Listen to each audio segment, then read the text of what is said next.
With Vince McMahon's return set for next Monday and major updates on the status of Rock and Austin scheduled for any week, along with Hogan and McMahon restarting talks for his potential comeback in the near future. The biggest breakthrough in negotiations for perhaps the most challenging situation the company has faced when trying to sign a free agent in the industry was made yesterday, with Bill Goldberg and Vince McMahon finally meeting face-to-face for the first time after nearly 2 years of trying to set it up since WCW folded in March 2001. Seeing the meeting taking place in an LA hotel room with Rock heavily involved, and finally arranging it going back and forth between both camps in recent weeks since publicly breaking the news on December 14.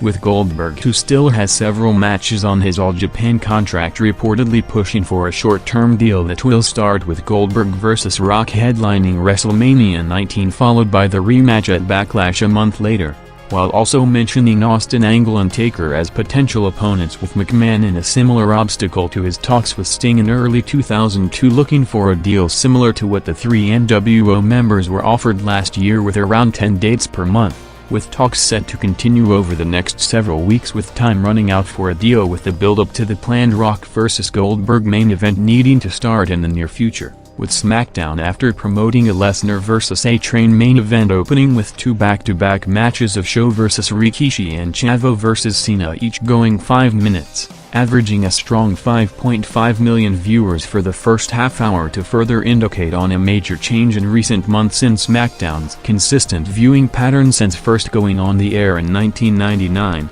with the show, which was traditionally opening way below the show's average before massively picking up viewers throughout, now already opening with most of the audience from the first half hour, with no major growth for the next 90 minutes and a potential indication on less casual swing viewers tuning in than in the peak run. And as with SmackDown's original contract set to expire in August later in the year, a major situation is developing in the background in recent weeks, with reports on New PN potentially being in danger when facing contractual issues with most of its major markets when their deal expire at the exact same time as SmackDown in August 2003, leading to the network's president Les Moonves attempting to calm things down in a press release, noting that the network is in good shape despite its recent viewership decline after cutting losses and increasing ad revenue by over 25%.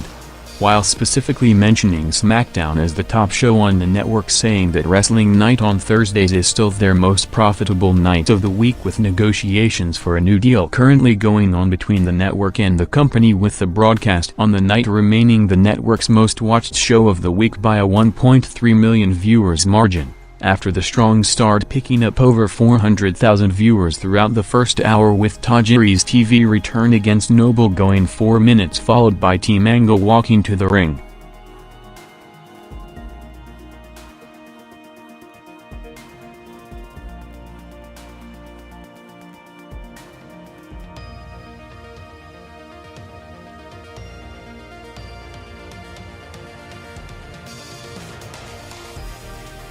After debuting in the ring in tag matches against Edge and Benoit as their first opponents on the main roster on the road and on television, SmackDown's second hour opened with Team Angle facing both in singles matches, with Haas vs. Edge and Benjamin vs. Benoit going back-to-back over the top of the hour quarter, bumping SmackDown into the 6 million viewers range for the 2 matches, with Kurt Angle at ringside interfering throughout, starting with Edge vs. Haas going 7 minutes, with Haas getting a major pinfall win over Edge after Angle's interference, followed by Benoit vs. Benjamin going 6 minutes for a DQ finish, continuing the wrestling-heavy show on the night with 9 matches totaling 45 minutes of ring time, with no major angles. 10 days to the Rumble pay-per-view, with the majority of the card already set, staying steady for the majority of the broadcast, with 5.6 million viewers in the first hour, followed by close to 5.8 million viewers in the second, while seeing perhaps the biggest angle of the show coming following the Benoit vs. Benjamin match, with Kurt Angle returning to the ring to close this segment and a major beatdown on Benoit from all 3 members of Team Angle, with one more week of build-up set for both Angle vs. Benoit and Steiner vs. Triple H title matches.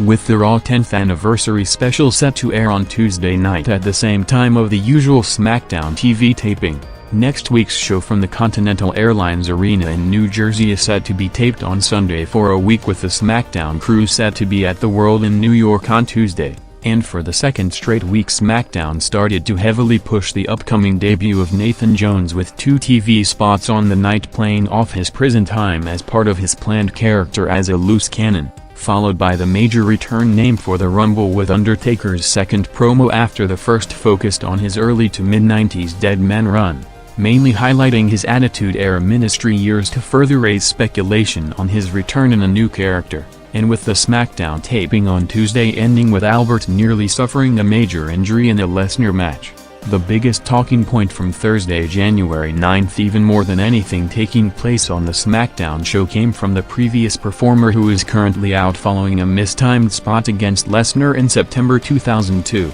with Bob Holly while making an appearance as a special guest trainer on tonight's episode of Tough Enough minutes after SmackDown went off the air, making it one of the most infamous in show history, with him while being involved in an 8-man tag match against contestant Matt Capotelli, sending a message on the rookies having to pay their dues by working extra stiff to bloody Matt with kicks and punches to the face, with Holly responding to the reaction to the episode in a Bite This interview a day later, saying that the Tough Enough crew are a bunch of crybabies who should have known what to expect based on Holly's reputation, saying that a black eye and some bruises is nothing compared to what they routinely go through in a business, and he expects to get as much as he gives in terms of ring working style, to mention his usual stiff matches against Benoit and Angle.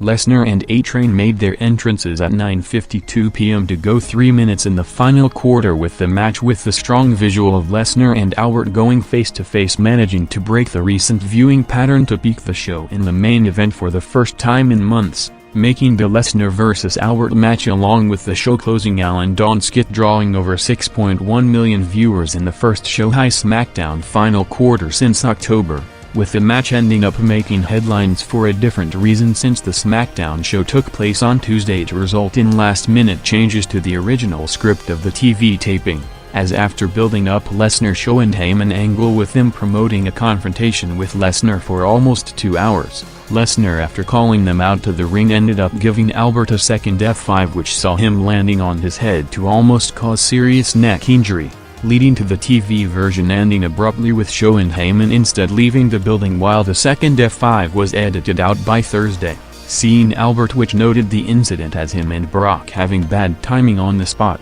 being taken to the local hospital for a checkup on Tuesday night before returning to the road days later to close SmackDown, increasing from last week to 5.7 million viewers, with an even bigger jump expected on Raw for Vince McMahon's return this Monday.